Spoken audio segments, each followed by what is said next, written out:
I see our posted time for starting, so I'm going to get going. This is our community's house. We're all guests in it here to serve our community. My name is Mike Little, Mayor of the District of North Vancouver, and so the pleasure falls to me to welcome everybody back to our reconvened public hearing.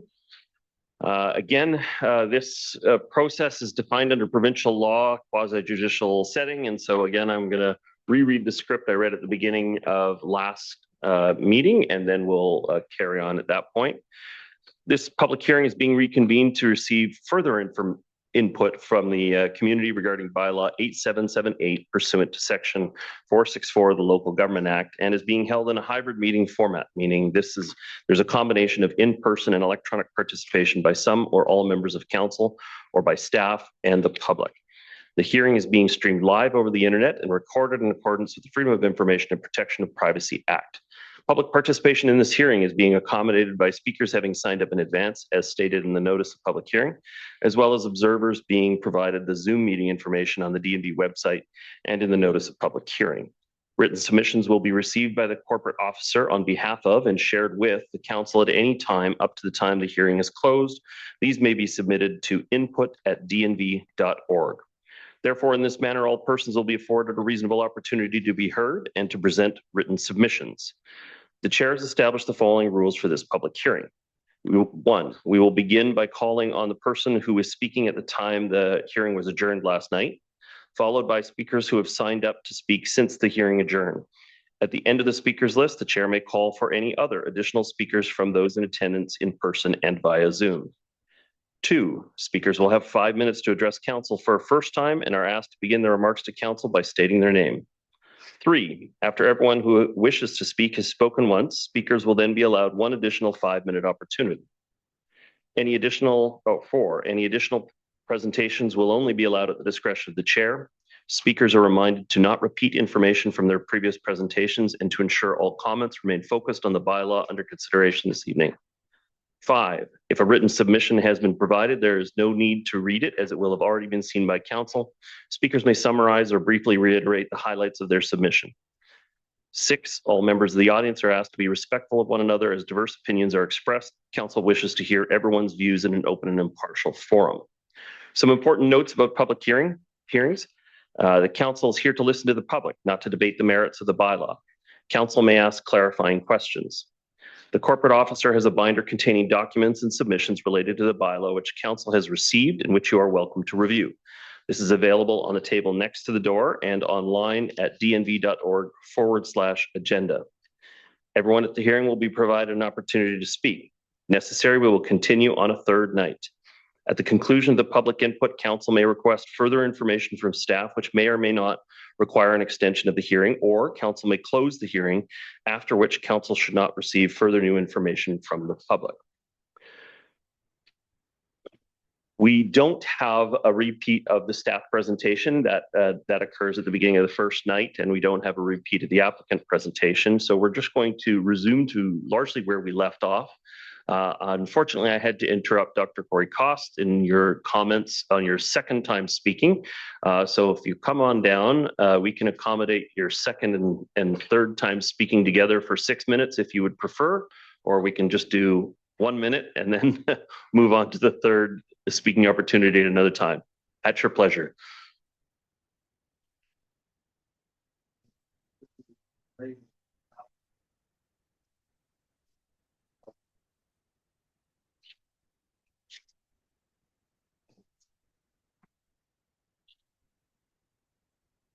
And just on deck, I do believe we also had an expression of interest from Robin Kinsley for a second time speaking. That will be the next speaker after Dr. Corey Koss. Would you like to combine second and third together, and we'll just, otherwise it's just sure. Second and third. So we're going to shoot together for 6 seconds. I hate to be limited though by the fact that it's all good material, and I see no justification for not allowing more time. Anyway, let's go on. Your worship, members of council, I was examining key issues about the chlorine plant future plans, and I noticed that there's no results of the worst case, actually worst case forward everything that's possible, especially for a major earthquake in the area.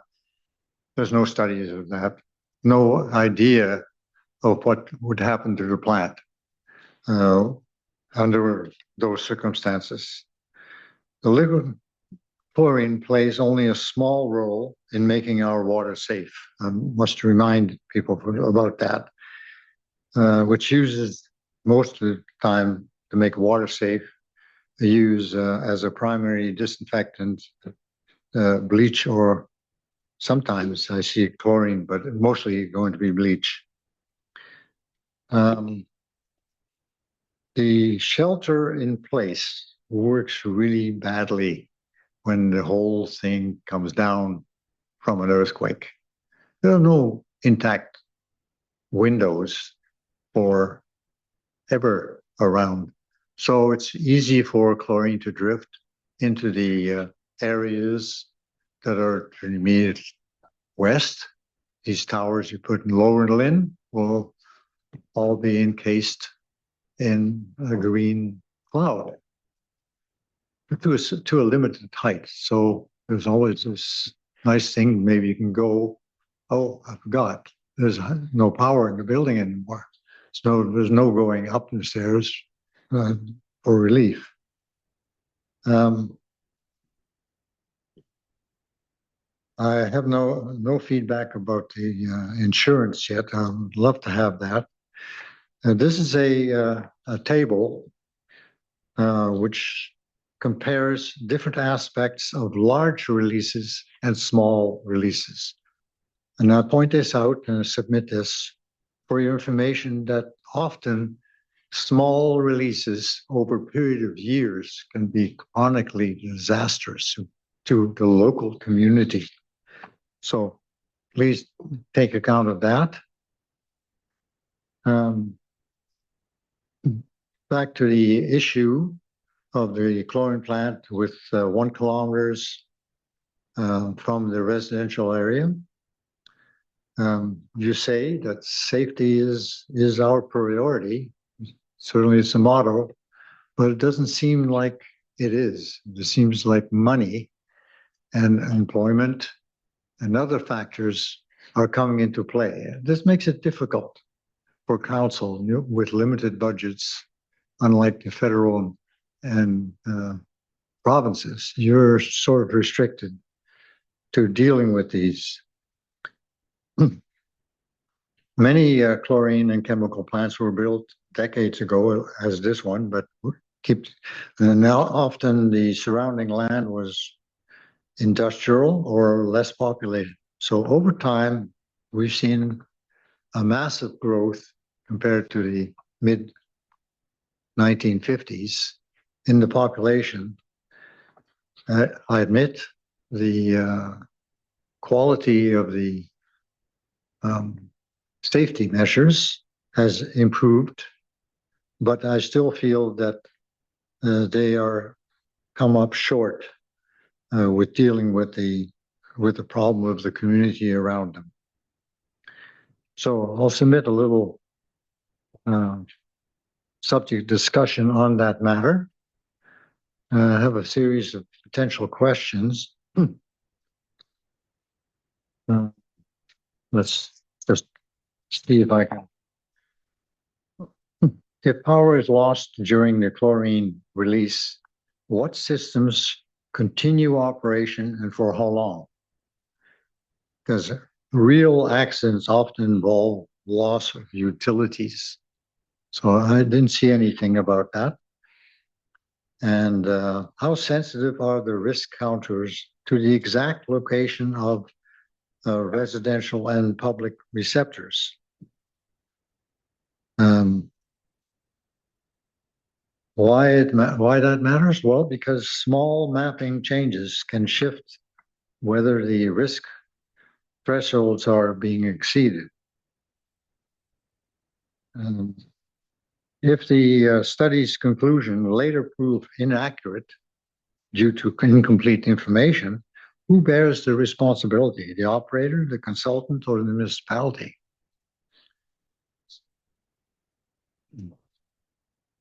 The probability of of chlorine release is calculated using historical averages from other facilities. But earthquakes are a major local hazard. The report itself notes that seismic effects are not included in these failure statistics. If the probability side is understated, the risk is probability times the consequence. The entire risk counter map may look safer than reality. Mostly reflect the typical failure databases used in the chemical QRA mostly reflect plants in low seismic regions. They don't include it in where you have, I mentioned this before, same sort of point. There's a big difference when you're in an earthquake area. So I would leave these potential questions as well with you and wait for everybody else's. Thank you very much for your comments. If you put them in the black tray there, we'll have them copied, circulated to council. Thank you, Dr. Cost. The next speaker I have is Robin Kinsley. Virtual participant. There we go. Virtual participant. Can you hear me? I can, but if you could speak a little louder, more directly into your mic, that would help us. But welcome. You have 5 additional minutes to speak to the hearing. Great. Thanks. Good evening. Thank you for the opportunity to speak again. Again, for the record, my name is Robin Kinsley with the Chlorine Institute. According to AER's annual report, in the US and Canada in 2024, there were over 1.9 million hazmat rail shipments. Out of those shipments, there were just over 55,000 TIH shipments, or approximately 3% of all hazmat rail shipments. Over 65% of those TIH shipments were carried in the upgraded rail car design. According to publicly available US DOT data for 2024, only 45 tank car hazmat shipment incidents were classified as serious. None involved fatalities or other injuries.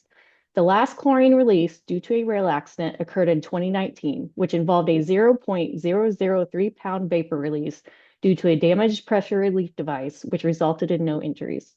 There have been no significant chlorine rail accidents since 2005 in Graniteville, which resulted in 9 fatalities and ultimately prompted major changes to tank car specifications, regulations, and operating practices. The chlorine rail incident rate as of 2024 is less than 1/100%. Across approximately 20 million rail hazmat shipments over the past 20 years in the US, there has been 1 fatality in 2009, resulting from a derailed unit train carrying flammable liquids. This data makes abundantly clear that the probability of a serious hazmat release by rail is extraordinarily low. Decades of continuous engineering, regulatory improvement, and operational discipline have made rail the safest mode and safest and most reliable way to transport hazmat over land. With more than 99.99% of all rail hazmat shipments arriving to their destination without incident, a steadily declining accident rate, and a single fatality not involving chlorine, and roughly 20 million hazmat rail movements over the past 20 years. Rail transportation provides a safety performance unmatched by any other ground-based mode. The February 3rd, 2023 mixed freight derailment that occurred in East Palestine, Ohio, was a significant and unfortunate incident. I'm not here to dismiss or downplay that fact. However, I would like to clarify some factual information about what occurred. The event was initiated by the overheating and failure of a wheel bearing on a hopper rail car which carries dry products. At the time of the derailment, the train was traveling at approximately 43 miles per hour. Of 38 derailed rail cars, 11 were carrying hazardous materials. Several DOT 111 specification tank cars carrying flammable and combustible liquids were punctured, releasing their contents and igniting, which resulted in a large multi-day fire. Last night, it was mentioned that 5 DOT 105 tank cars transporting vinyl chloride monomer, or VCM, also derailed. It is important to note that those DOT 105 tank cars remained intact during the derailment. The reason contents from those VCM cars were released was due to the emergency response decision that was made for the identified mitigation method by Incident Command and the carrying railroad, with the intent of avoiding a potentially uncontrollable situation if those rail cars were to remain in proximity to the fire. If a different decision had been made and a different mitigation method used, the results might have turned out differently. The derailment itself was not the cause of the large VCM release. and full details of that incident can be found in the US NTSB's final report. Several key points from this event stand out in comparison to the discussion on chlorine rail shipments. The derailment train was moving at about 43 miles per hour, which is 13 miles per hour above the 30-mile speed limit applied to trains carrying chlorine through Vancouver. The punctured DOT 111 rail cars carrying flammable products had inferior designs relative to chlorine tank cars and are now prohibited for flammable liquid service. The DOT 105 cars transporting VCM have significantly lower puncture resistance, crash worthiness, shell and head thickness, and pressure rating than chlorine tank cars, yet none breached during the derailment itself. The design tank cars involved in the East Palestine derailment represent an older baseline design with significantly lower energy absorption capability. The upgraded chlorine tank car design provides far higher puncture energy and significantly lower probability of release, resulting in better performance under various types of derailment scenarios.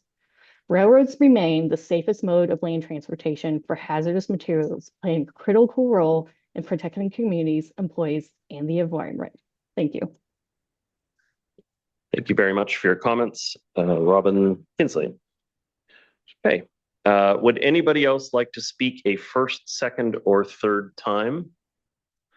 Okay, we have a few. All right. Would anybody else like to speak a second time? We're all on to thirds.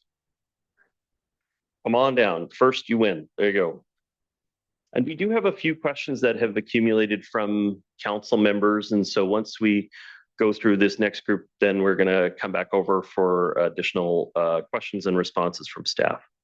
Welcome. If you could start with your name, please. Thank you. Yes, my name is Andrea Akalaitis. I am legal counsel for K2 Pure, and I make these submissions on their behalf this evening. Thank you for your time, counsel. I do have extensive experience in environmental law matters, and I also happen to be a resident of North Vancouver, by coincidence. My submission this evening will be brief. I was here for all 4 hours of these submissions last night, which were very educational. But I have a practical question for council's consideration this evening.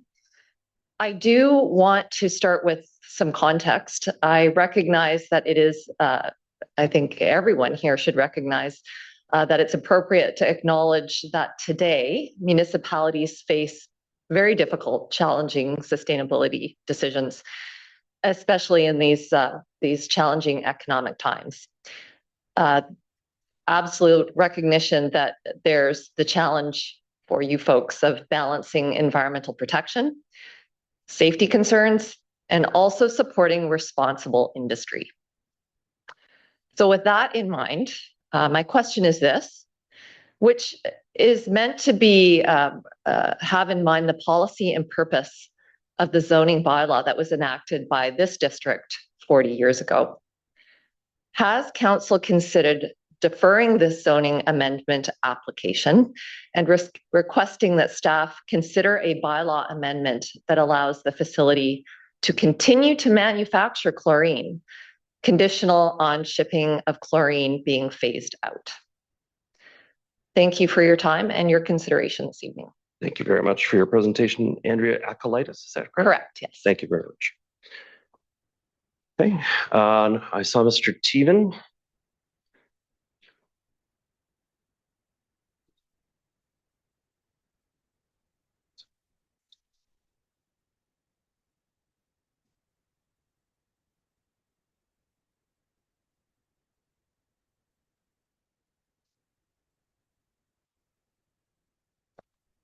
As I used to be. Oh, that's okay. Oh, and they cleaned the desktop.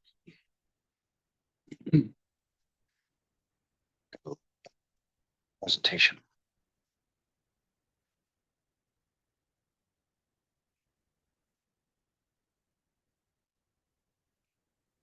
Welcome. When you're comfortable, you may address the hearing for an additional 5 minutes. Thank you. Just let me pull this up so I've got it. There we go.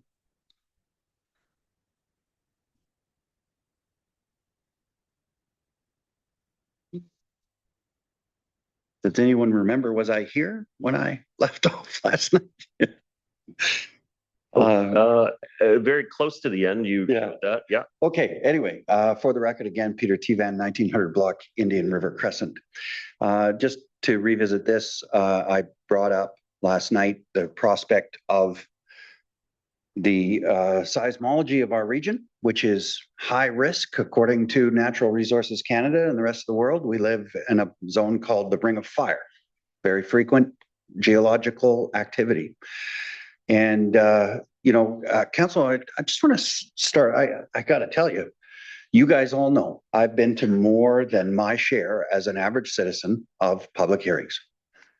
And I found last night remarkable. And in my opinion, this is why you have public hearings, to ask good questions that uncover new information.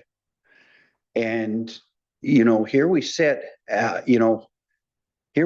with, I think, clear knowledge from last night that, and I say this as an inexpert citizen, that the QRA analysis that was submitted and articulated in no way addresses what any layperson would say is a worst case scenario.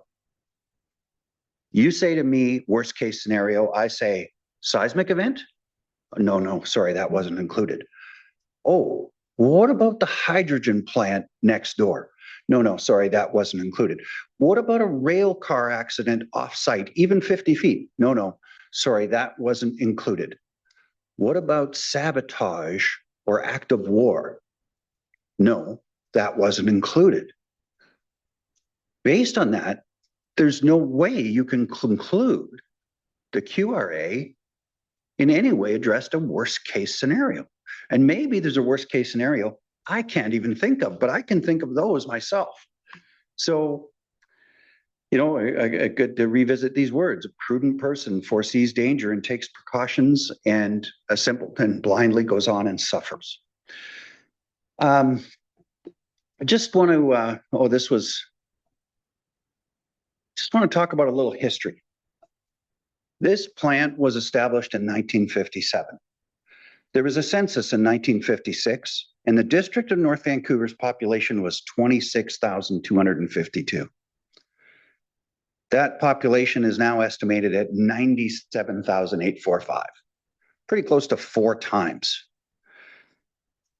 According to the numbers, in 1957, the District of North Vancouver, particularly my area, the Seymour, east of the Seymour River, probably could have been best described as rural or industrial.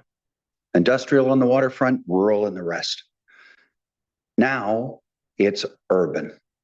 And the question before you, Council, is does it make sense to produce a critically hazardous material in an urban setting?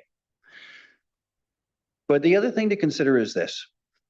Over time, Dr. Cost has been at this for pretty much 40 years. I've been coming to this council since about 2017, fairly consistently for about 6 years.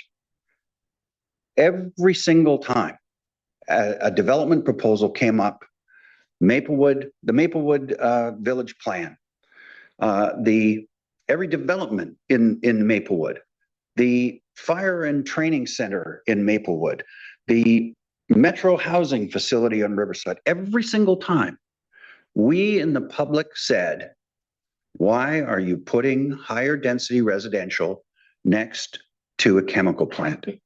And we were told, don't worry, boys and girls, off you go to bed.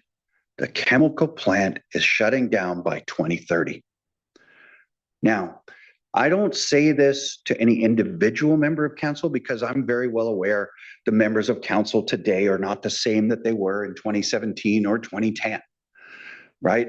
But as a body, this council and DNV staff told us, promised us, the chemical plant is shutting down by 2030. You shouldn't worry about the hydrogen plant next door. You shouldn't worry about the low-income affordable homes on Riverside. You shouldn't worry about the high density or higher mid to high density in Maplewood because the chemical plant is shutting down. If this council supports that proposal and amendment, you will have effectively admitted that we are getting gaslighted and lied to at every single turn for the last dozen years. Because that was the response to every time. And we cannot say that, you know, the information changed, because we also said at the time, don't you believe it?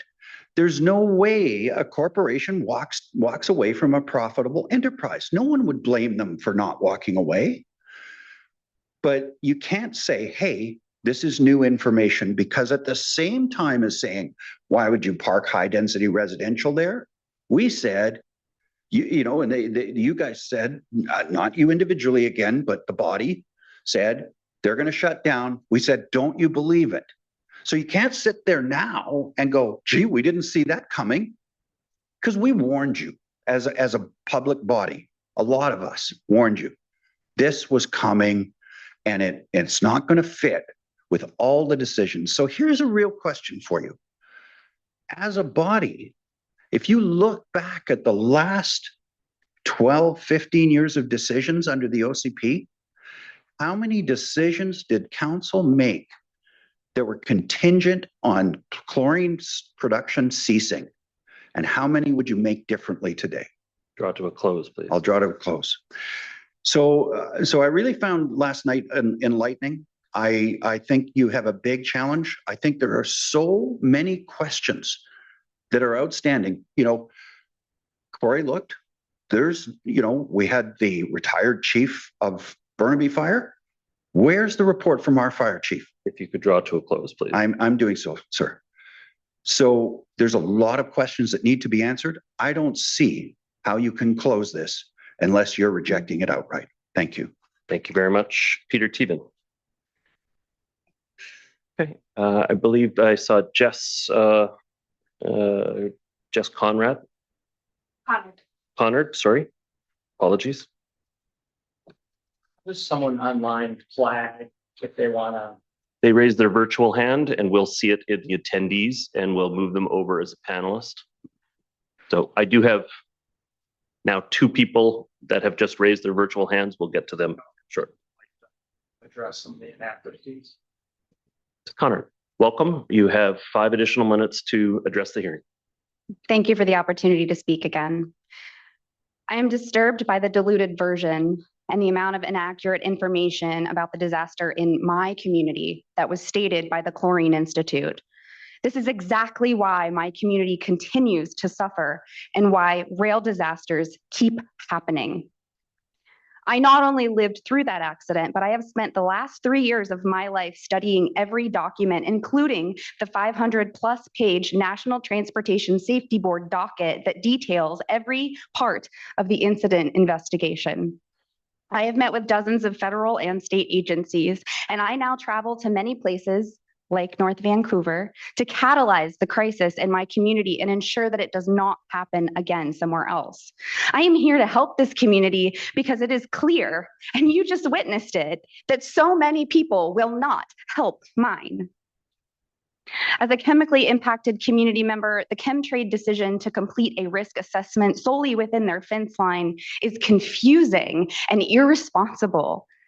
The 5 rail cars of vinyl chloride that burned in my community traveled 16 states and into parts of Canada. You should be concerned about that. That's 5 rail cars of vinyl chloride, which is what I said yesterday, that impacted 1/3 of the US population. It's clear to me that this company does not give consideration to how they impact the community once their product leaves their site.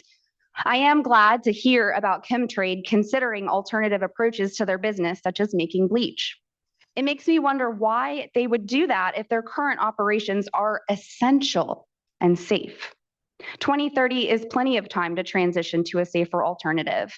I'm here because I care about rail safety, and I never want another community to suffer like mine. Please ask yourself, when there is a derailment, because there will be one, is that something that you can be okay with? Who do you know that lives near that rail line?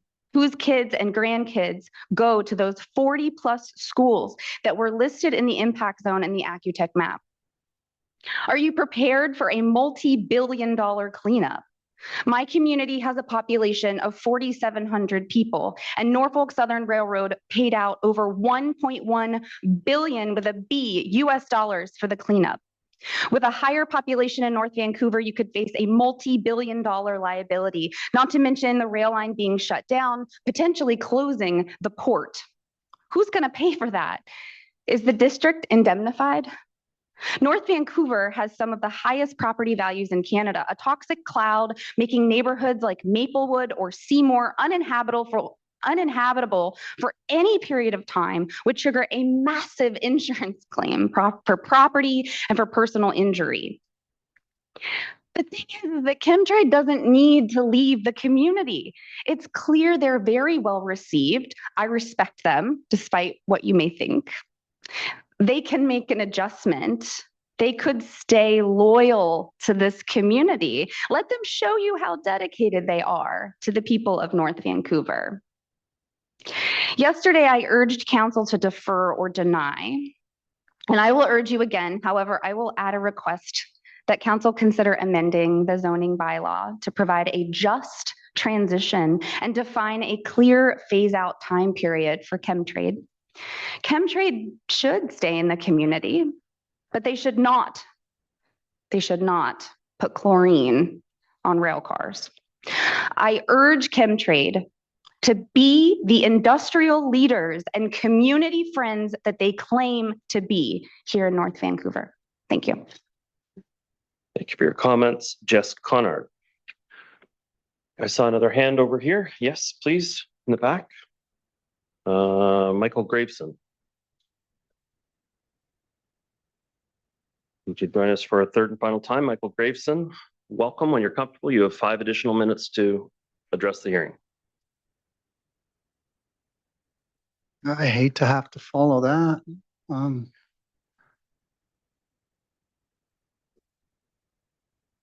Okay, I'm not going to take my whole 5 minutes. I know. We won't start until your tech is up and running. Don't worry. Oh, okay, good. Thank you. Okay. I do have things that I want to add. I didn't even put animation in this one. So first of all, the question came up about logistics, about, additional trucks if you're switching from shipping chlorine to bleach. Just to remind everybody that the bleach is being made now and it's being shipped in trucks now. There's no incremental increase in trucks. Yes, I guess if what we're saying is it should be made on site, so you don't have to put liquid chlorine into rail cars. But the logistics, you're just switching where the logistics start. That's all. I think this was a question that came up. If not, I'm being proactive. Just so you know, this is based on the U.S. Census report. The latest one doesn't have the fourth quarter yet from 2025.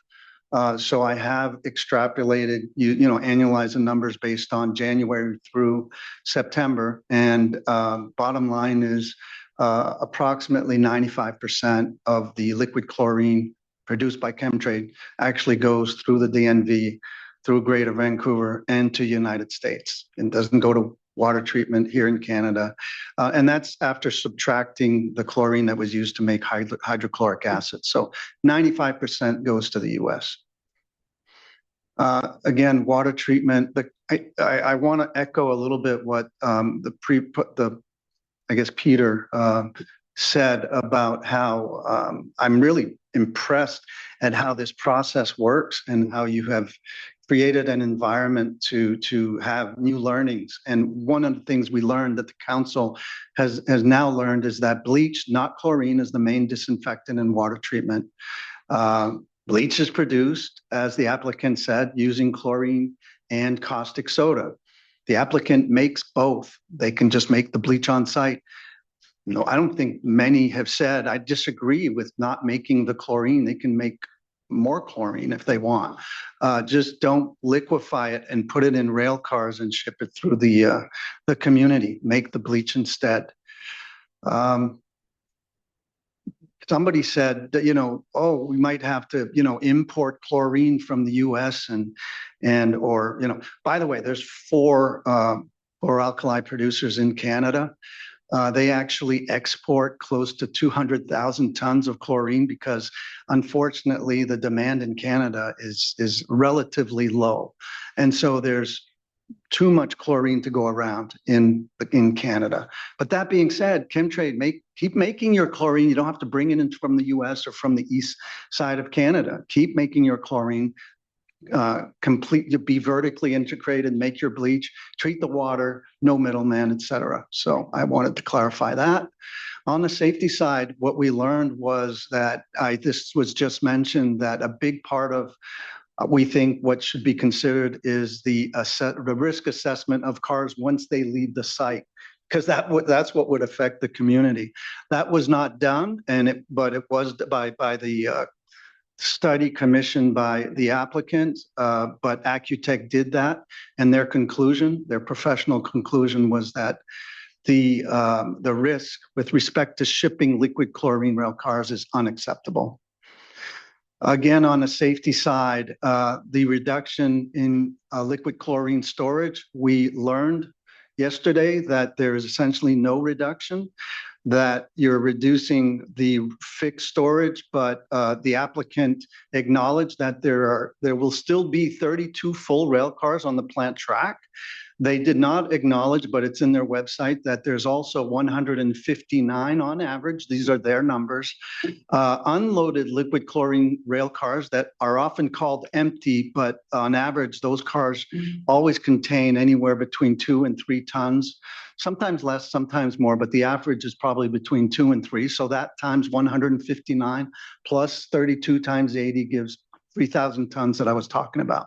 So you can't put diagrams on your application saying it's going from 93 to 4. You're starting at 3,093 and you're going to 3,004. So that should be taken out of the application, quite frankly. The sealed building, I can't say it any less sarcastically. The cars leave the building. Thank you. Thank you for your comments. Michael Graveson. I have some virtual participants. We have an Alex Ferguson for first time speaker, although noted had responded to some of the staff questions earlier, but this is their first time speaking. And then also we have Colin Armstrong signed up to speak a third time as well as a virtual speaker. So we're going to move them over now. Alex Ferguson should be moved over already. You are marked as muted in the system, Alex Ferguson. There we go. Great. Welcome. Can you hear me? Yes, I can hear you loud and clear. Can you hear me? Yes, I can. Clearly. Welcome. You have 5 minutes to address the hearing. I wasn't planning on speaking with the full 5 minutes. I just wanted to talk to the point around the earthquake piece. It's a fair statement that our QRA used industry average failure rates to determine the release frequencies that were used for the loss and containment events. And these baseline rates do include failures associated with natural hazards. However, they weren't necessarily adjusted for higher than typical seismic activity. The increased frequency was discussed within Appendix F. This, and with the suggested mitigation of ensuring construction is in line with the BC building code that talks to this point. So that's where the seismic piece is. It's in Appendix F of our report. Okay, thank you very much for your presentation, Alex Ferguson. The next speaker I have is also joining us virtually, Colin Armstrong for a third time. Colin Armstrong, you're marked as muted in the system. If you can unmute. Can you hear me? I can hear you clearly. Welcome. You have 5 additional minutes to one moment to get my screen set up here. Okay. Here we go. Let me share that first. Let's share this screen. You can see the screen here. Yes. Okay. I'm going to leave this on, sorry. Okay. We'll come back to that. I don't want to confuse anything first. This is not Alex Ferguson's screen, right? You're correct. That's Colin Armstrong, but because he This didn't is- have his video on, it was showing Alex Ferguson's. Yeah. But we can All be right. clear. There we go. Now that he's got his Here we video go. up, he'll come up as the Thank you. main I'm speaker. going to bring another window up in a moment. I first, Colin Armstrong with Accutech. I spoke twice yesterday. Thank you for your time. I first want to address yesterday and today a couple of points have come up about security and security risk assessment. I thought I'd address these as an engineer familiar with these matters. Accutech, who I work with, wrote the ANSI standard 780 for security risk assessment of petrochemical facilities. I'm very familiar with the standard. It's applied around the globe to assess security threats for chemical facilities that present potential targets and threats to the public because of security risks.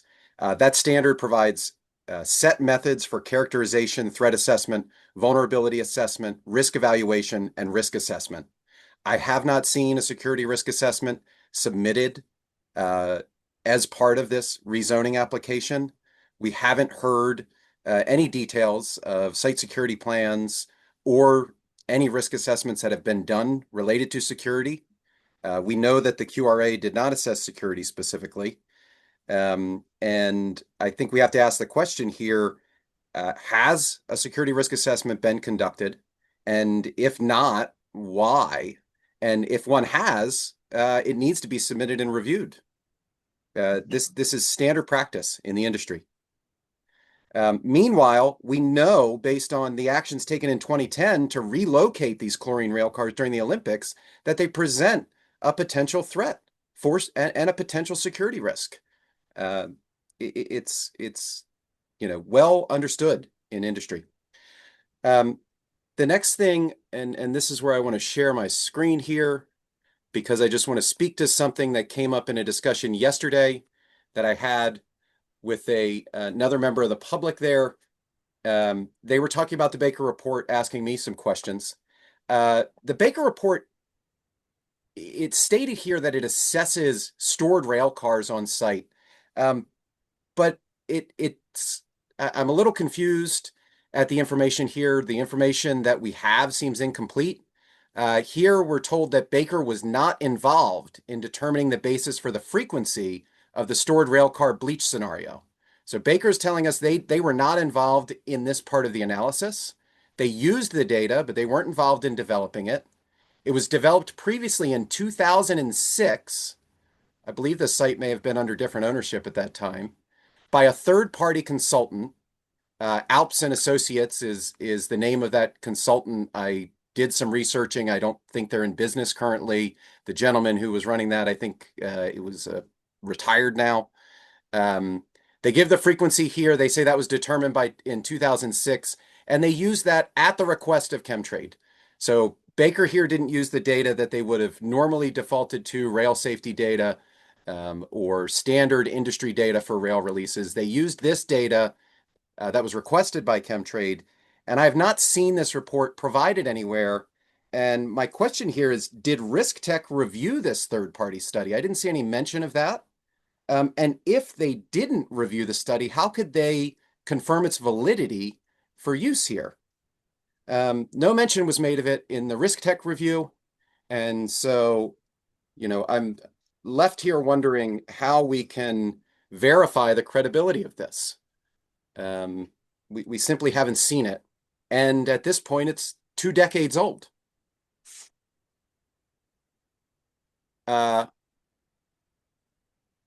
Those are 2 main points I wanted to touch on.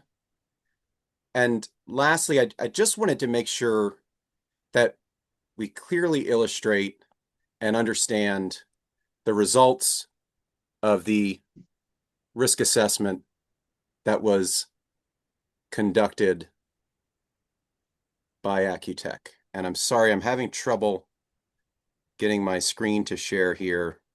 Okay, I'm going to skip through this presentation that we went through yesterday. Come on. And I want to go here. I want to talk about the risk criteria because I want to make sure this is understood clearly. The acceptable criteria set by MIAC is here for high density residential and sensitive developments. They have an even stricter 0.3 in a million criteria.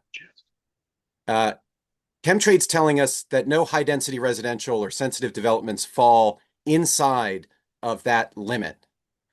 But the analysis clearly showed 131 schools, over 50 high residential buildings, a hospital inside of that contour, not outside of it, as required by MIAC.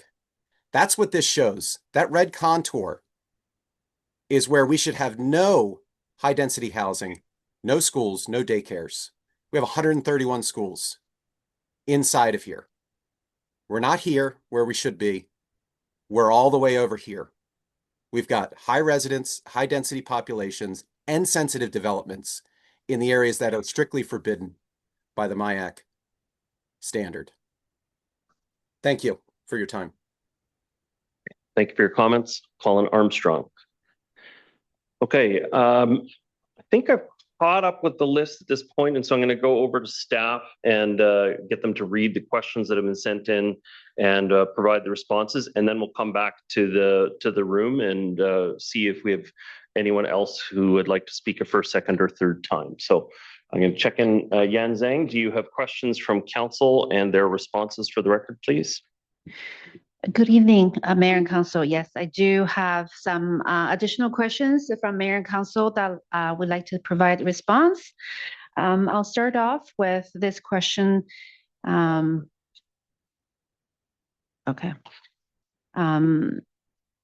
There was a question last night about the risk, the liability question to the district in terms of the approval of this rezoning. And then staff already provided a response last night, but we wanted to augment that response because we just received a new question tonight that is similar to that, which is, just give me a second. I think the question is that in the event of a serious chlorine real incident here, who is legally responsible, and would the district be facing any financial risk before being reimbursed?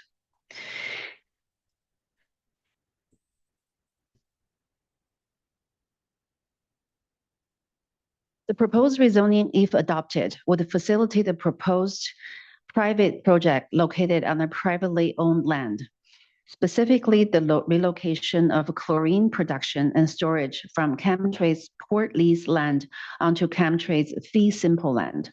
Generally, these types of zoning decisions do not of themselves give rise to liability exposure for the district.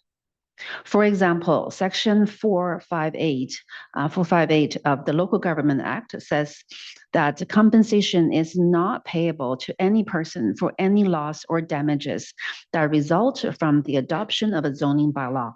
And this exclusion of liability includes a proposed zoning amendment bylaw tonight. While the district potential liability exposure is very limited, as stated above, chlorine storage and production inherently involves risks. So in the event that council adopts the proposed zoning amendment, the district will require the following measures. First, as a precondition to adoption of the zoning amendment bylaw, Chemtrade will be required to enter into a covenant satisfactory to the municipal solicitor to secure performance of and compliance with all conditions, limitations, and requirements set out in the Baker Risk QRA and the Risk Tech peer review relating to construction of the proposed project and to production and storage of chlorine. Second, As a precondition to issuance of any building permit for Chemtrade's proposed project, Chemtrade will be required to obtain and provide to the district a detailed validation quantitative risk assessment prepared by Baker Risk based on the detailed project plans and the specifications, confirming and certifying that the project as designed meets the same standards relating to safety as set out in the current peer-reviewed Baker Risk QRA. And third, as a further precondition to issuance of a building permit, Chemtrade will be required to provide to the district a security vulnerability assessment prepared by an independent qualified professional in relation to the project. And if required by the district, make any revisions to the assessment required as a result of a peer review of it.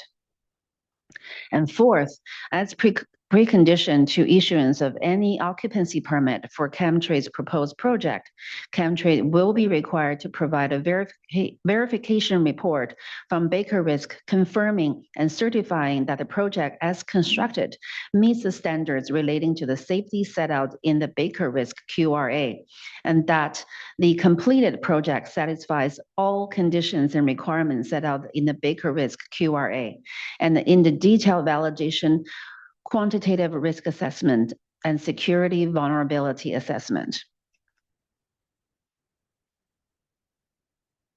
The next question, there's a couple of questions left over from last night.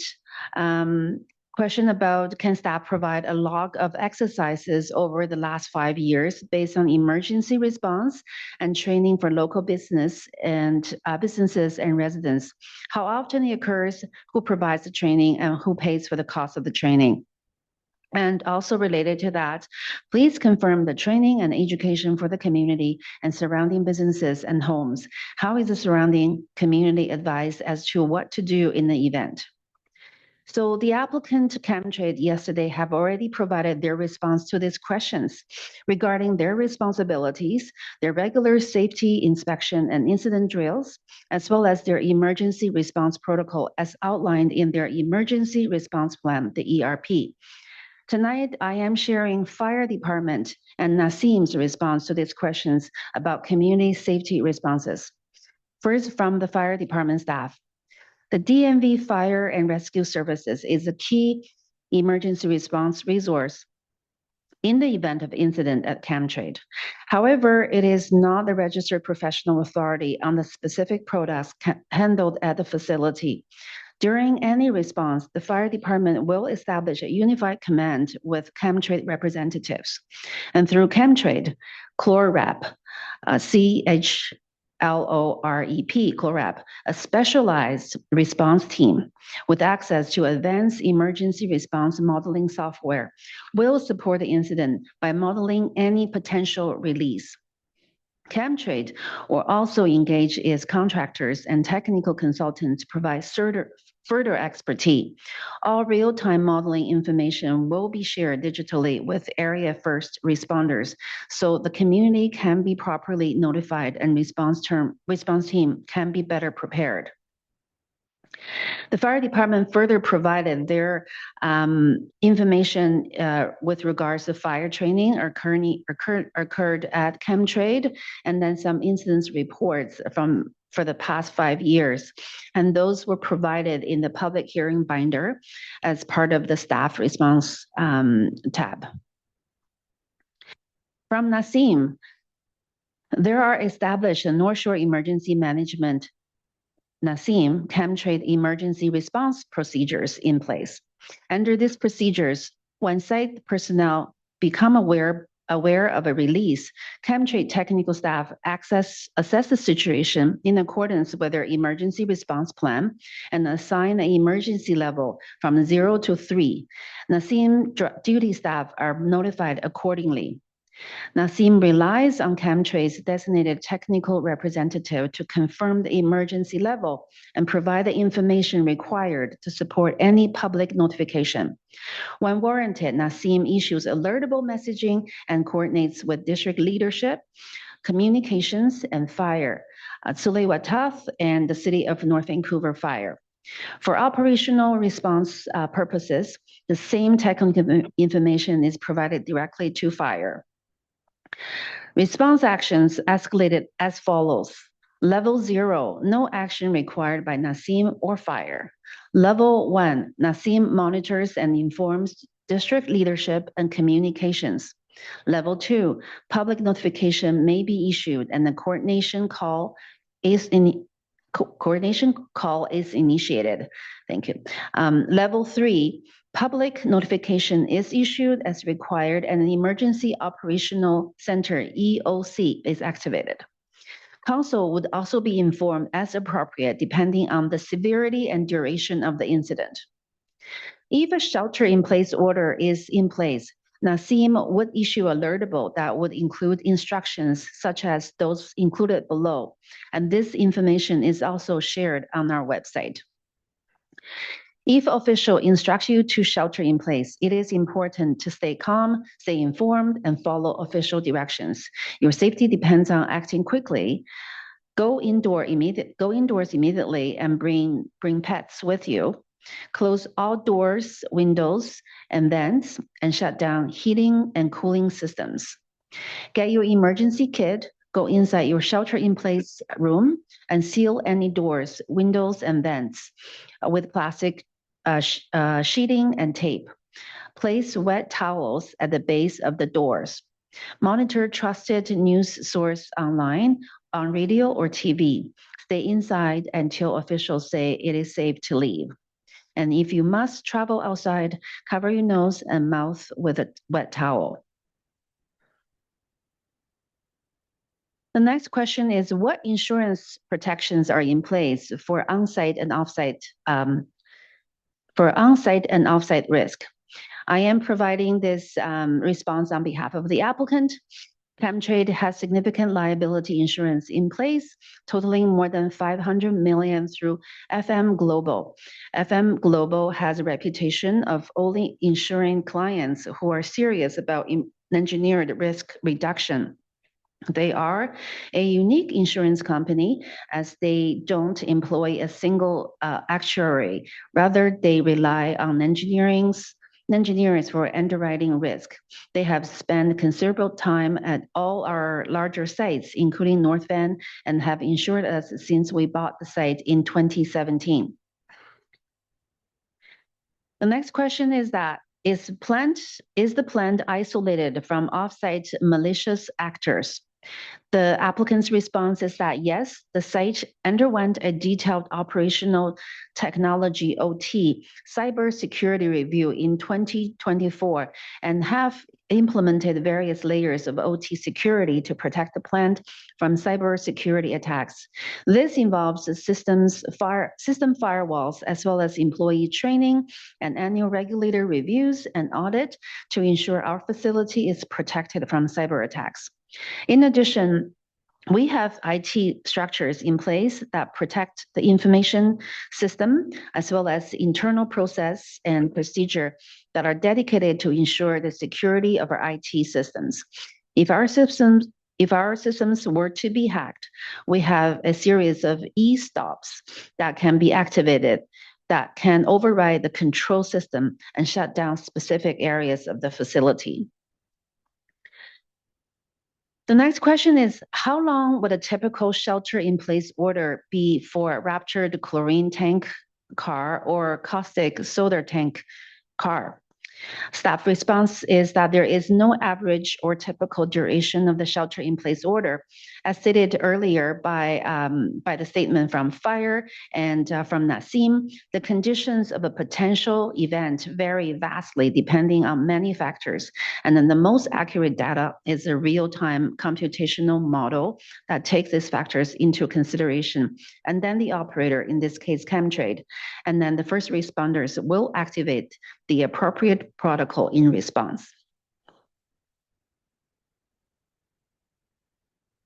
The next question is sodium hypochlorite, commonly called chloride bleach. And I will have to excuse me if my pronunciation for some of the chemical compound is not that accurate. The applicant's response here is yes, Sodium hypochlorite, bleach, and chlorine bleach are the same. They are made from chlorine plus caustic soda, which is sodium hydroxide plus water. Chlorine must first be made through the chloride-alkali process, such as Chemtrade uses, and then the chlorine is reacted with the sodium hydroxide to form the sodium hypochlorite.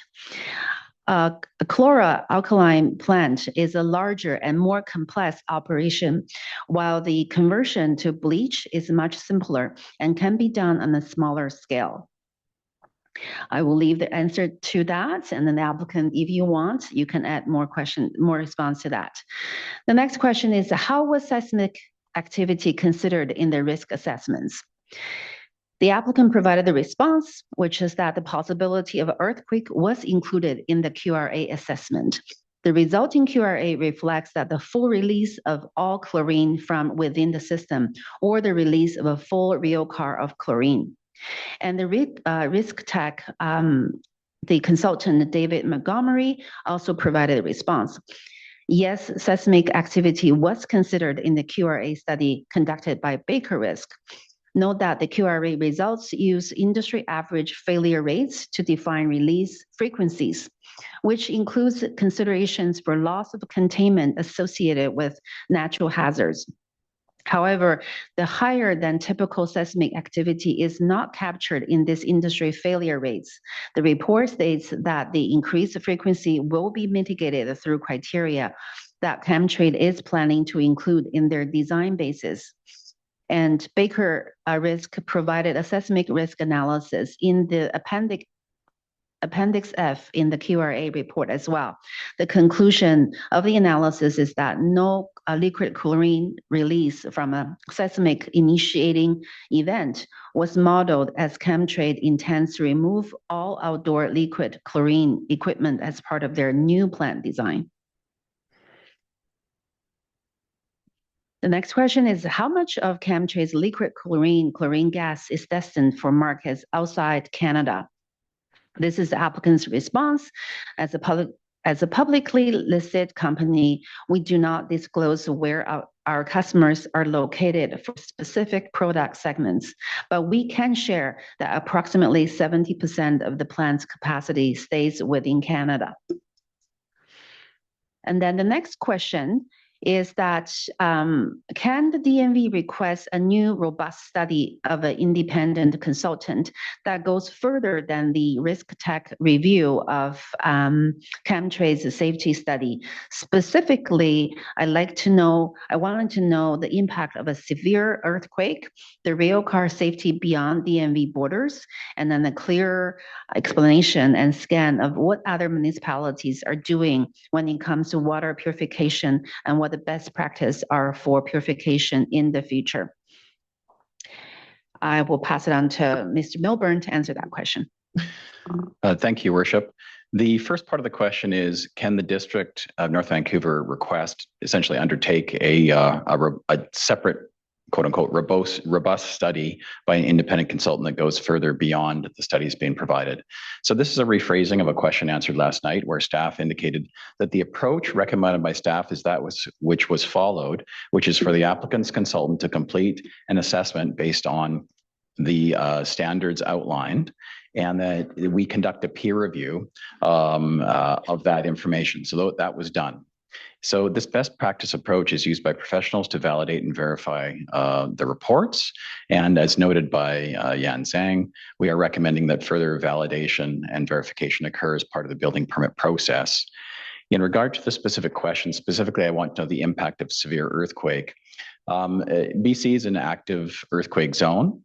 The construction standards in British Columbia reflect the best known information in terms of seismic activity, and any future validation and verification reports at the building permit stage would be reflective of current standards for earthquake safety. The applicant may wish to speak more about earthquake safety standards of construction they have on their property, but is the district's duty, and we do follow that duty, to ensure that all construction that we approve would be in accordance with BC's standards for seismic safety.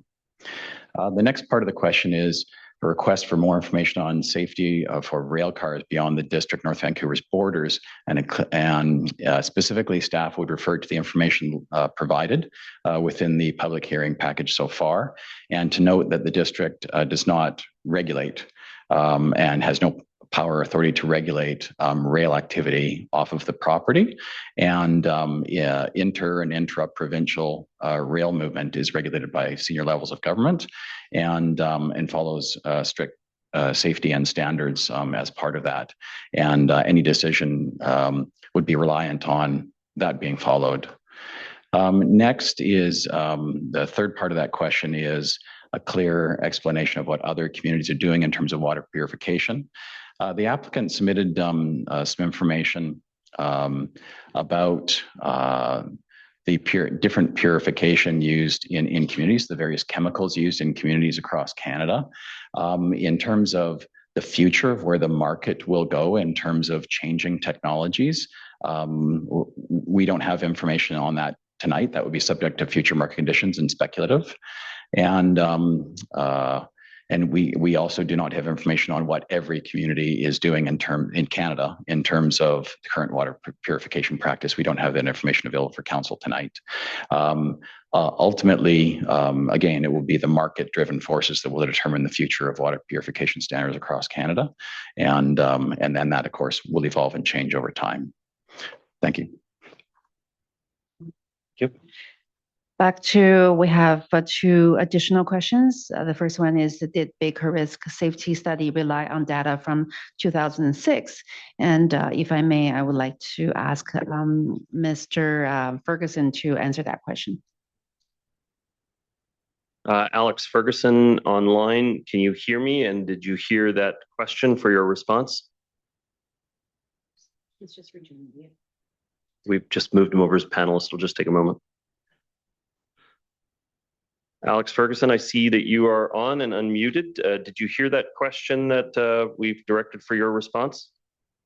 Yes, Mayor, thank you. I missed a little bit of your statement as I was brought over, but I did hear the question about the 2006 data. So for the rail car failure rate, we did discuss and review failure frequencies, in the 2006 data that was used in the previous QRA was retained for consistency. So the answer is yes, some of the data from the 2006 study was used. Is that correct? Correct. Thank you. Okay, back to staff. We have one additional question, which is, can staff share examples of similar facilities in near residential areas and what separation or safety measures were used? So staff do not have a comprehensive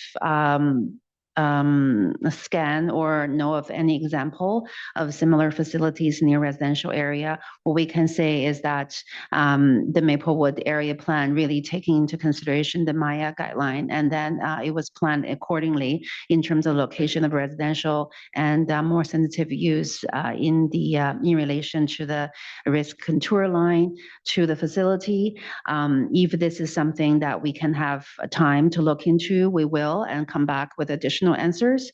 And if not, we'd be happy to share this as clarification question as second reading. Okay. Thank you. That's it. Yeah. Okay, I'm going to go back and check with the list again. We have a virtual participant that has expressed an interest to speak a first time. So if we can move Blair Hetherington over to the panel.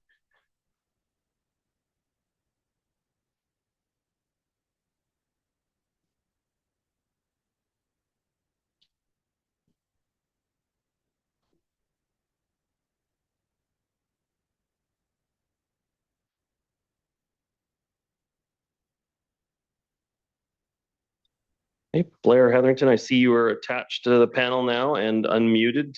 Welcome. You have 5 minutes to address the hearing. Perfect. Thank you, Mayor and Council. I was just going to bring up expand on the training offered to the community Yan did speak to that. North Shore Emergency Management offers free training to the community on emergency preparedness and how to handle shelter in place. Transcare offers free training as well, and Chemtrade is a large supporter of Transcare, and we provide training throughout Canada. And we currently house the Transcare Safety Train at the North Vancouver plant.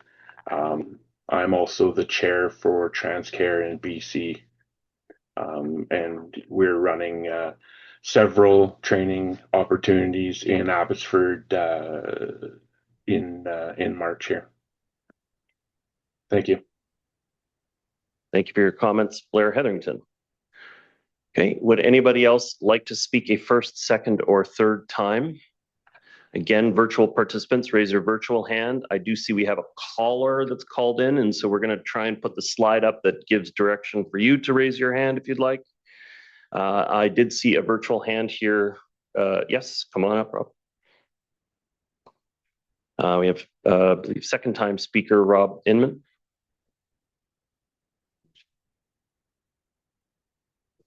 The last, again, Rob Inman, residential owner and commercial landowner. And the last gentleman, actually, that was kind of handy.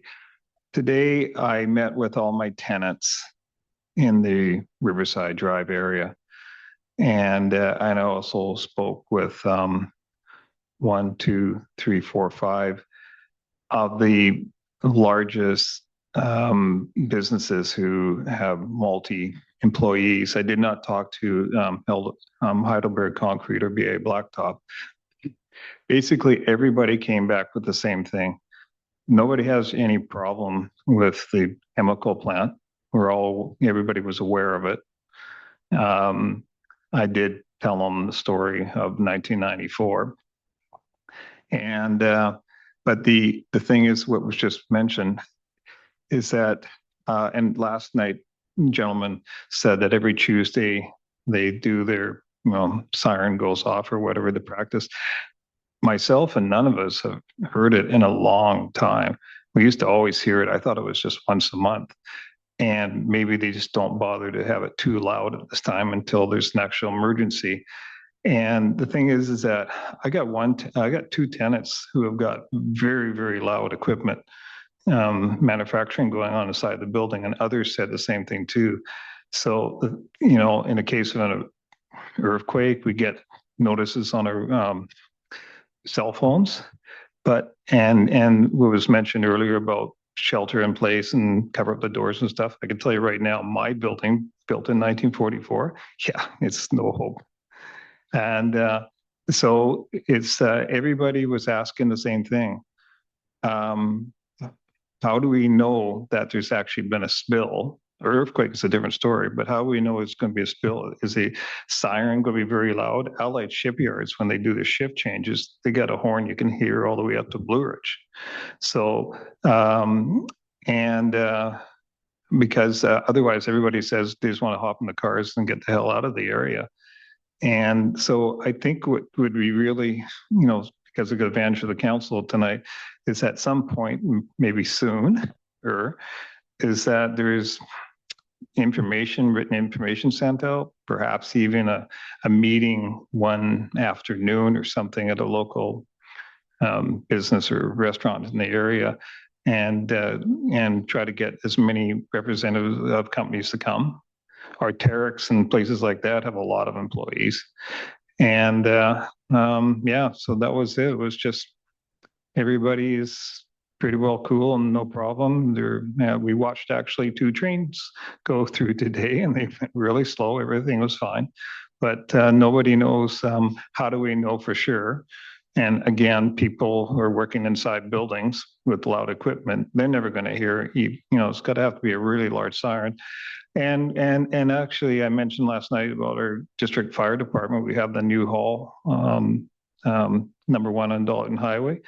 And so they can be down like they were back in 1994 within 2 minutes.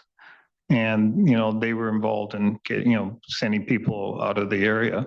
So we just need communication and what actually to do.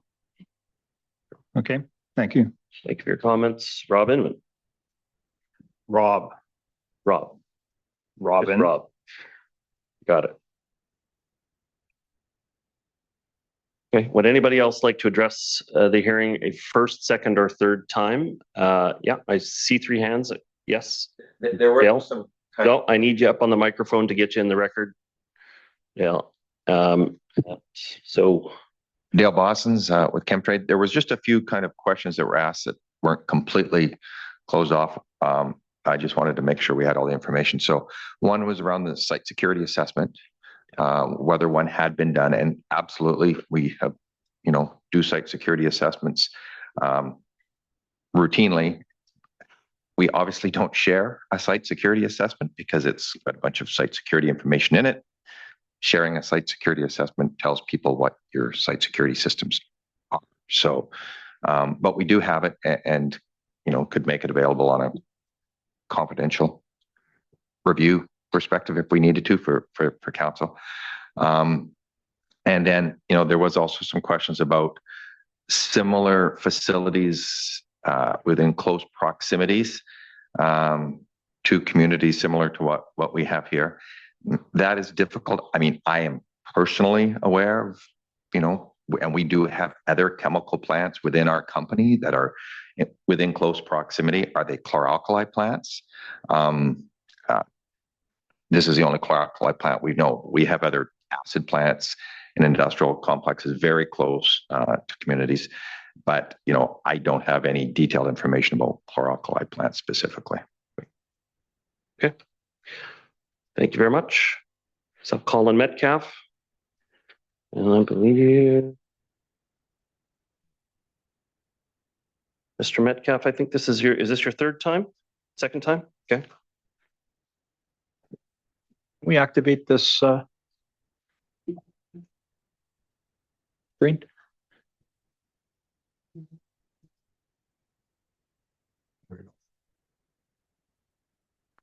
Thank you, Your Worship and Council. I just wanted to kind of make the point. We were talking about earthquakes a short while ago, and this is a document that is from the district, your own document, and it talks about the level of potential damage to areas throughout the district. And it's interesting that the concentration of red in either side of the Second Narrows Bridge is exactly where this facility is located. And it talks about damaged state being complete. So I'll just leave that there because it should speak volumes to the concern that we should all have about this proposal. Thank you. Okay. Thank you very much. Okay. I think I saw a hand over here. Yes. I believe Chris Bocock, is that correct? Yeah. Second time.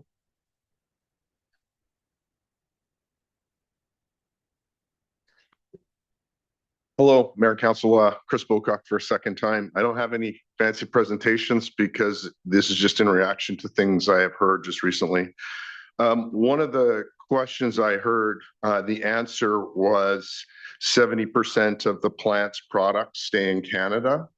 It'd be interesting to know really the concern is around chlorine gas. What is the percentage of chlorine gas that stays or liquid chlorine that stays in Canada? And there's a differentiation in the products. This review and concern is mostly focused around liquid chlorine. How much of that liquid chlorine is used and stays in Canada, in BC, and how much is exported? That's going to be different than 70% of the total product from the facility if they provide a multitude of products. I think clarity on that will give you a better understanding toward risk. I'd like to speak just a little bit about shelter in place, what it is and what it is not. some of the previous speakers have identified it really well. Shelter in place is really the individual's responsibility to, when it's evacuation, can they evacuate out of the area? When the immediate threat is so great that the authority having jurisdiction running the event believes that most people or many people can't make it from where they are to outside the safe proximity, it is a safer thing to have them stay where they are. But there's an effectiveness of shelter in place. It's based upon the building type and the construction and air type. We know, and it was stated earlier, that industrial buildings of age tend to be leaky with air. They're not designed to be airtight the same way a residential building is. For planning purposes and for understanding how you actually run an emergency event on the ground, for a planning process, we use a 90% effectiveness in reducing the impact to the people inside a building when that building is a residential building built to the highest airtight specifications. The problem becomes, and I wish I had the picture to show you, in the Accutech report in table 12.1, it shows that at a distance of a little over 1,200 feet, there's a 99% lethality, right? The concentration of chlorine at that distance is 99% inside a building. Now that's without taking precautions to tape and do everything right. But how many of those precautions to shelter in place were news to everybody here, right? And for you to quickly seal up your residents to affect that safety is going to be difficult for a lot of people to do instantaneously. Yes, we can get there, but it's still something that has to occur. Remember too that 1,200 feet means inside, right up to the Dollarton Highway, those industrial buildings will experience a 99% lethality inside. Even if we reduce that to 90%, we are still definitely in the risk that if you stay there, the entrenchment or the moving or the seepage of chlorine into your home is going to be some. If you're not now moving away from that, the period of time you're exposed to that increases the lethality potential. So there is risk to shelter in place. I'm hoping I'm going to stay here, that the chlorine's not going to come in at a rate because you're not going to be able to escape. I think those are key things. The other things that are very important whenever you use a shelter in place, it's great to say that ahead, but there are people who that doesn't work for. The elderly who cannot do those things themselves or get in their house in a very short period of time require assistance of emergency responders. Kids don't always have the ability to do those things. A parent, imagine my wife with 4 or 5 kids, can she get them all inside in a period of time that works? That's very important. So planning has to take an inventory of the vulnerable people in that area where they are. Maybe that's building type, an industrial building that leaks. Maybe that's people with respiratory issues that are going to succumb to fatality much earlier. And I'd be interested to know if that planning work has actually been done, charted and listed, so that the fire department and emergency responders can make good choices about who's at risk in a shelter in place. Thank you.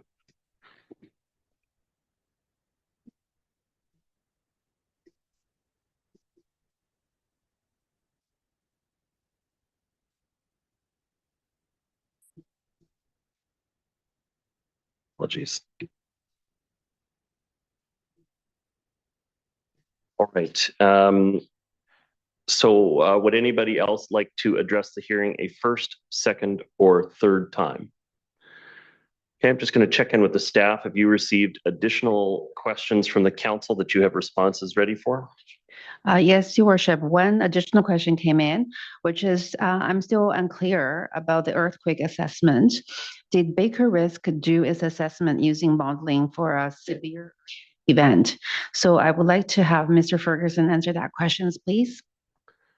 Mr. Ferguson, what was the earthquake energy or Richter scale measurement for the earthquake that was modeled?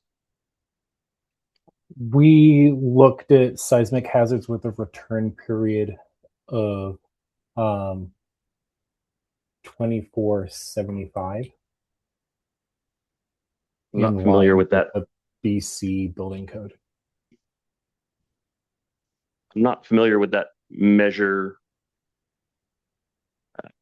So sorry, that's not so it's a 2,475 year return period, which is the basis of the BC building code. Sorry, we are having difficulty hearing the clarity of your microphone again. Did you say it's a 275 year event? 2000, sorry, I forgot to hold up my microphone. I apologize. It's a 2,475 year return period, which is what's specified within the BC building code. Okay, and do you have, is there an energy release size, a magnitude associated with that? I don't have that right in front of me. I can try and pull it up for you. Would you characterize it as, I believe the counselor phrased it as a severe earthquake event? Would it be closer to the 7.3 that was represented in our documentation that Mr. Metcalf read, or is it more of an average earthquake that you might have in that period? It wouldn't be an average. The worst event that has occurred in the last 247,000. So okay. It would be an event. 2,400. It would be, a 2,475 year type event. So it doesn't necessarily translate in terms of Richter scale, but it's not your typical average shake. It's a rare Mr. Milburn, I know we regulate this in other areas. Do we have a standard number that we use when you're talking about that time frame? Your Worship, we rely on essentially the qualified professionals designing to the BC Building Code standard. What's been quoted by the consultant in this case is following the BC Building Code standard, so that's appropriate in this case. The previous speaker referred to the when the ground shakes study, which was based on a 7.3 earthquake. I was part of that research and work. It used aggregated data looking at historically constructed buildings and identified that there was significant risk in the district in certain areas because of the age of some of the buildings that weren't built to today's modern standards. So you can imagine cinder block construction in light and heavy industrial areas, not built to today's modern seismic standards, could definitely be impacted. What's being referred to tonight, though, is the construction of a containment building as part of the rezoning that would be constructed to modern safety standards. Okay, thank you. Yan Zhang. One additional question. This is also to the applicant team. Does the berm and facility envelope on the property provide enough containment for one ruptured rail car? I can repeat that question one more time. Does the berm and the facility envelope on the property provide enough containment for one ruptured rail car? Just a clarification question. Is that so if the property were to be rezoned and the construction were to occur, would the constructed facility be able to handle enough capacity to manage a ruptured rail car? Is that correct? Yeah. Well, I think the word was contain, not manage. Yeah. Your Worship, Brian Ritchie from Chemtrade. The building is designed to contain one ruptured rail car plus an additional nominal amount.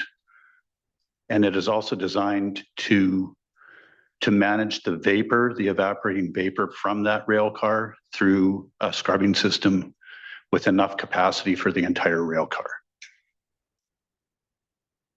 Thank you. Okay. All right. Do you have any additional questions from council at this time? No additional question, Your Honor. Okay, so I'm going to go back to the public again. I need you to send it in as a question, please. Okay. Yeah. So I'm going to go back out to the public again. Would anybody else, virtual participants or in the room here, like to address the hearing for a first, second, or third time?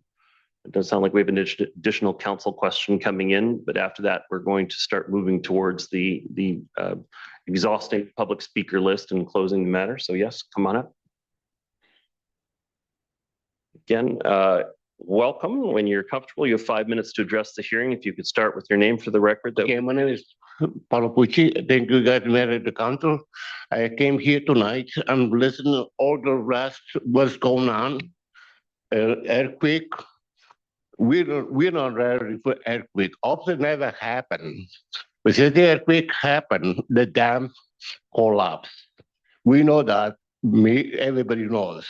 Now, I know we will have this new plan you want to put in this state, not Vancouver, right? So now let's assume the dam breaks down, they'll go right, all the water go around the plant. So I want to ask you the question, how we prevent the flooding? All the chemical, where is going? That's it. Thank you very much. Thank you. Okay. Would anybody else like to address the hearing a first, second, or third time? Okay, I'm going to check back in with staff. Have you received additional questions from the council that you have responses for? Yeah. Yes, one more additional question. And this is also for the applicant team. If rezoning is approved, it would contain one rail car in the case of Rapture. What about the other 32 rail cars filled with the chlorine gas? I think that was asked and answered, that the response was that the facility can contain one plus a little bit. The other ones would be outside of the facility and there would be no scrubbing capability, but I believe there's a berm around the property to some degree, but I don't think they've made a claim. We can verify that. Does the applicant have a response on the ability of the site outside of the facility to contain liquid chlorine, and if so, how much? In the event that there was a car that was to rupture outside of the intended containment area, and of course, the probability of that happening is extremely low, but the property itself is not designed as a containment system, so the chlorine would flow where it would flow. Just generally towards the ocean side. I imagine that's where your water generally drains from. Correct. And it's partially going to depend upon ambient conditions. It's going to depend on the wind, the weather. Okay. It could flow directly down towards the foreshore, but it's going to settle and sink and then dissipate along the ground. But it's going to heavily depend upon the wind. It's going to what? Go with the wind. Depend upon the wind. Are there any additional speakers wanting to speak a first, second, or third time? Dr. Cost, you've already spoken 3 times, so I'm not going to extend a fourth time for you to speak. Yes, you may. Yes, you may. Yeah. No, that's acceptable. Would anybody else like to address the hearing a first, second, or third time? And I'm checking with the attendees virtually. Okay, so this is going to sound a little archaic, but I'm going to exhaust the speakers list the old-fashioned way. So I'm going to say it 3 times. Would anybody else like to address this hearing a first, second, or third time? For a second time, would anybody else like to address this hearing for a first, second, or third time? For a third and final time, would anybody else like to address this hearing for a first, second, or third time? All right, to the clerk, I see no further speakers, so I believe we've exhausted the speakers list on the public hearing. Yes. Okay, I'm going to look to council now. I think Councillor Hanson, do you have a motion? I do. I move that the public hearing be closed and the matter be referred to a subsequent meeting of council for second and third reading. Thank you very much. Okay, council, is there a seconder? Councillor Ma, call the question on that. All in favor? Contrary minded, motion is carried. And so we're just going to double check with the clerk now.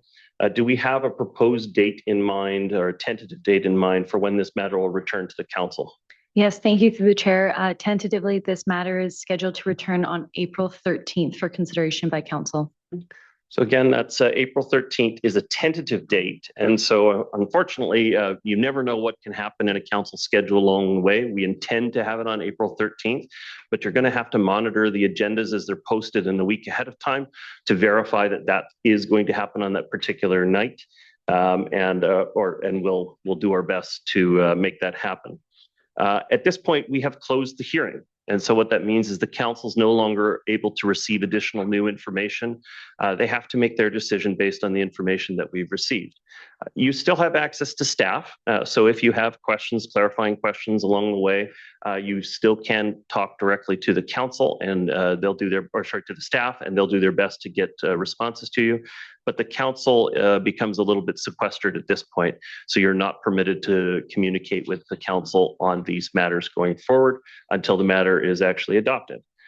So at this point, I want to thank everybody for their participation. Thank you, staff, and everybody who prepared reports and materials for our consideration tonight.